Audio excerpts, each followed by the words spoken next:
નર્મદા જિલ્લાના રાજકારણમાં આજે મહત્વપૂર્ણ રાજકીય ઘટનાક્રમ સામે આવ્યો છે। કોંગ્રેસને મોટો ઝટકો આપતા કોંગ્રેસના પૂર્વ ઉપપ્રમુખ અને પૂર્વ ન્યાય સમિતિ અધ્યક્ષ પ્રકાશભાઈ વસાવા સહિત અનેક આગેવાનો અને કાર્યકર્તાઓએ આમ આદમી પાર્ટીનો ખેસ ધારણ કર્યો છે। ડેડિયાપાડાના ધારાસભ્ય ચૈતર વસાવા અને જિલ્લા પ્રમુખ નિરંજન વસાવાની આગેવાનીમાં પ્રકાશભાઈ વસાવા, રાકેશભાઈ પટેલ, જિગ્નેશભાઈ વસાવા, સુરસીભાઈ વસાવા સહિત મોટી સંખ્યામાં કાર્યકર્તાઓ આમ આદમી પાર્ટીમાં જોડાયા હતા।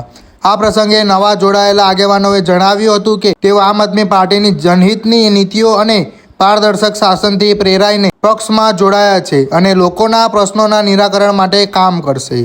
આજે નાંદોદ તાલુકા કોંગ્રેસ સમિતિના પ્રમુખ પ્રકાશભાઈ વસાવા જેઓ વિધિવત રીતે આમ આદમી પાર્ટીમાં આજે જોડાઈ રહ્યા છે, ત્યારે પ્રકાશભાઈ વસાવા અને એમની પૂરી ટીમનો આમ આદમી પાર્ટી પરિવારમાં અમે સહર્ષ ધ્યેય અમે લઈને નીકળ્યા છે કે ગરીબમાં ગરીબ, નિરાધાર, વંચિત લોકો સુધી જે પણ શિક્ષણની વાત હોય, આરોગ્યની વાત હોય, રોજગારીની વાત હોય, તમામ બાબતોની વાત હોય કે યોજનાઓ હોય, છેવાડાના વ્યક્તિ સુધી પહોંચે એ અમારો ધ્યેય એમણે જોયો અને હાલમાં એમની પૂરી ટીમ સાથે અમારી સાથે જોડાયા છે। ત્યારે પાર્ટીમાં એમનું હું સ્વાગત કરું છું। પાર્ટીમાં એમનું માન સન્માન જળવાય અને આવનારા દિવસોમાં સંગઠનની બાબતો હોય કે તમામ નિર્ણયો નાંદોદ વિધાનસભામાં એમને સાથે રાખીને એમની સહમતિથી લેવાય એની ખાતરી પણ આપું છું।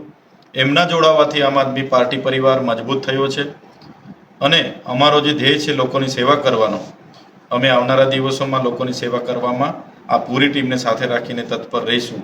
સાથે સાથે એ જ્યારે જોડાવાના હતા, આગળ એક દિવસે અમારી મિટિંગ મળી ત્યારે ચૂંટણી વખતે એ જોડાઈને એક સારા પદ અને ટિકિટની વાત કરી શકત, પણ ચૂંટણી પત્યા પછી આજે જોડાયા અને આગળ અમે વાત કરી ત્યારે એમણે કીધું કે આપણને કોઈ પદ કોઈ ખુરશીનો મોહ નથી, આપણને સત્તાનો મોહ નથી, આપણે એટલા માટે તમારી સાથે જોડાઈ રહેલા છે ને એટલા માટે આગળ વધવું છે કે આપણે લોકોની સેવા કરવી છે, સેવાકીય પ્રવૃત્તિ માટે એ આજે જોડાઈ રહ્યા છે। બહુ મોટી વાત છે।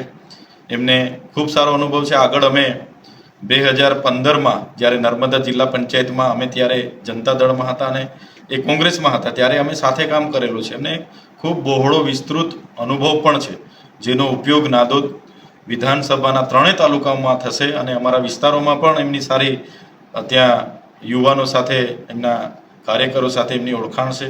ત્યારે આવનારા દિવસોમાં તમામ વિસ્તારના લોકોને સુચારું આયોજન થાય અને લોકોને સેવાકીય પ્રવૃત્તિ થાય એ દિશામાં અમે સૌ સાથે મળીને આગળ વધીશું। ધન્યવાદ।